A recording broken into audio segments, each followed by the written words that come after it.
गोरा बदन लाइटिंग मारे, काजल पहने दाढ़े सारे।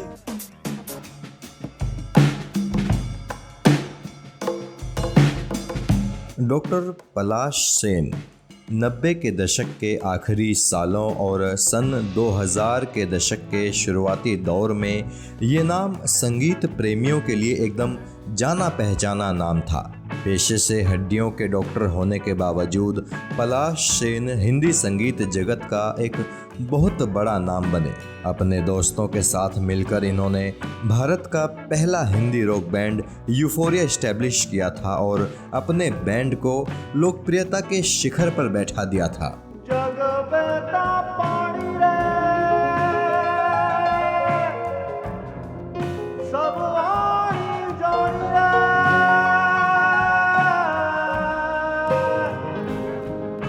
किस्सा टीवी आज आपको पेशे से ऑर्थोपेडिक सर्जन डॉक्टर पलाश सेन की जिंदगी की कहानी बताएगा। कैसे डॉक्टर पलाश सेन एक ट्रेंड हड्डियों के सर्जन होने के बावजूद संगीत की दुनिया में आए और कैसे इतना बड़ा नाम बने। आज ये सारी कहानी हम और आप जानेंगे। तू ही मेरी जिंदगी। 23 सितंबर 1965 को पलाश सेन का जन्म लखनऊ में हुआ था।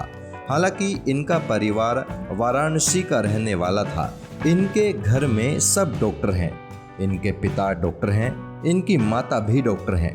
पीढ़ियों से इनके खानदान के लोग डॉक्टरी के पेशे में थे।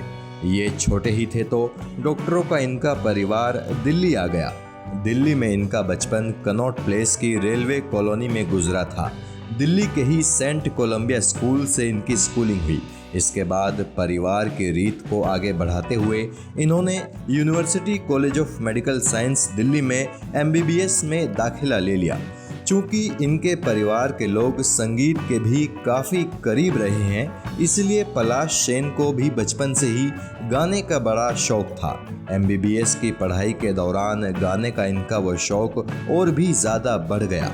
गाना गाकर लड़कियों को इम्प्रेस करना पलाश को बहुत पसंद था। इसीलिए अक्सर वो अपना गिटार लेकर कॉलेज में होने वाले फंक्शंस में परफॉर्म करने पहुंच जाते थे। इसी दौरान पलाश ने अपने कुछ दोस्तों के साथ एक बैंड बनाने का प्लान किया और आखिरकार इस तरह से साल 1988 में स्थापना हुई यूफोरिया की, जो भारत का पहला हिंदी रॉक बैंड था। हालांकि शुरुआत में इन्होंने भी अंग्रेजी में ही गाने गाए थे। पलाश उन दिनों MBBS की अपनी पढ़ाई कर ही रहे थे। पढ़ाई के साथ साथ ही पलाश कॉलेज में और आसपास होने वाले छोटे छोटे फंक्शंस में अपने बैंड यूफोरिया के साथ परफॉर्म करते जा रहे थे। लेकिन पलाश सेन को देशव्यापी पहचान मिली साल 1998 में आए इनके एक गीत से, जिसने उन दिनों देश भर में धूम मचा दी थी।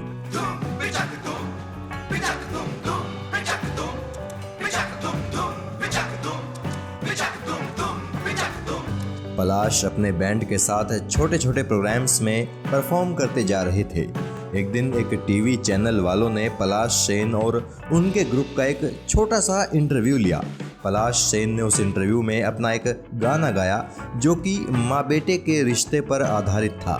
इत्तेफाक से पलाश का वो इंटरव्यू आचीज म्यूजिक के डायरेक्टर अनिल मूलचंदानी ने भी देख लिया।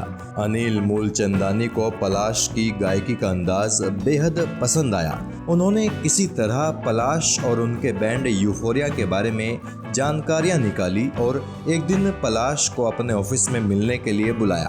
अनिल मूलचंदानी के साथ पलाश की बात बन गई और इस तरह साल 1998 में पलाश सेन और उनके बैंड यूफोरिया का पहला म्यूजिक एल्बम रिलीज हुआ, जिसका नाम था धूम। इस एल्बम के टाइटल ट्रैक धूम ने संगीत जगत में धूम मचा दी। इस गीत का म्यूजिक वीडियो उन दिनों बेहद लोकप्रिय हुआ था।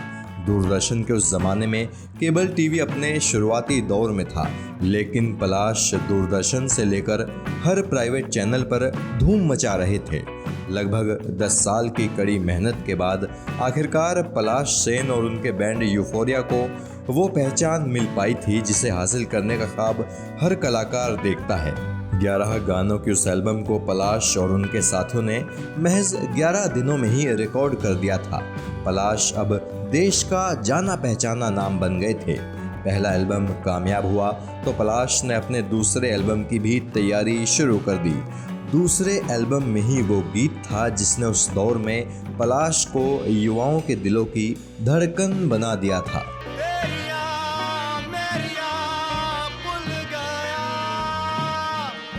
फरवरी 2000 में पलाश सेन ने आर्चीज म्यूजिक के बैनर तले ही अपनी दूसरी एल्बम रिलीज की जिसका नाम था फिर धूम। इस एल्बम में कुल 12 गीत थे।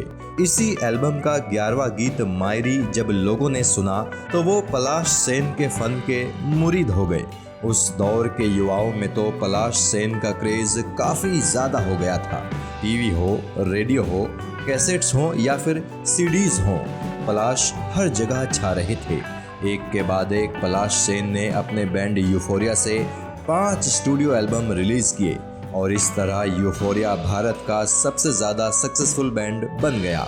लोकप्रियता मिली तो पलाश ने संगीत के अलावा एक्टिंग में भी अपनी किस्मत आजमाई। साल 2002 में रिलीज हुई फिल्म फिलहाल में ये एक्टिंग करते नजर आए थे, लेकिन एक्टिंग में इनको कामयाबी नहीं मिल पाई। सालों बाद यानी साल 2010 में पलाश सेन ने मुंबई कटिंग नाम की एक फिल्म में एक बार फिर से एक्टिंग की। एक बंगाली फिल्म में भी इन्होंने काम किया। 2015 में ऐसा ये जहान नाम की फिल्म में भी ये नजर आए, मगर एक्टिंग में इनकी किस्मत ने कभी इनका साथ नहीं दिया।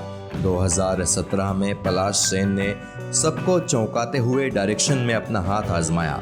जिया जले नाम की एक शॉर्ट फिल्म को इन्होंने डायरेक्ट किया और इत्तेफाक से इनकी इस फिल्म में लीड कैरेक्टर में इनके बेटे किंशुक सेन नजर आए थे।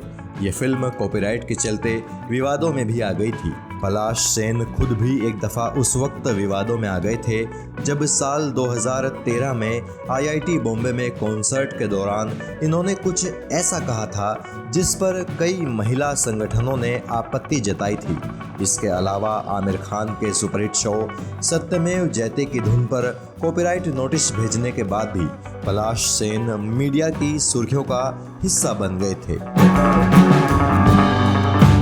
पलाश की निजी जिंदगी के बारे में बात करें तो इनकी पत्नी का नाम है शालिनी सेन। शालिनी से इन्होंने प्रेम विवाह किया था। शालिनी दिल्ली के श्री वेंकटेश्वर कॉलेज में लेक्चरर हैं और इनकी शुरुआती कुछ एल्बम्स के म्यूजिक वीडियोस में भी नजर आ चुकी हैं। पलाश और शालिनी के 2 बच्चे हैं, बेटा किंशुक सेन और बेटी कियाना सेन। चूंकि पलाश सेन पेशे से हड्डियों के डॉक्टर हैं और एक ऑर्थोपेडिक सर्जन हैं, तो वो आज भी प्रैक्टिस करते हैं। मेडिकल प्रैक्टिस के साथ साथ ही पलाश म्यूजिक का अपना शौक पूरा करते हैं। किस्सा टीवी पलाश सेन के बेहतर भविष्य के लिए ईश्वर से कामना करता है और साथ ही उम्मीद करता है कि जल्द ही पलाश सेन अपने नए एल्बम के साथ फिर से धूम मचाने हम सब के सामने आ जाएं। जय हिंद।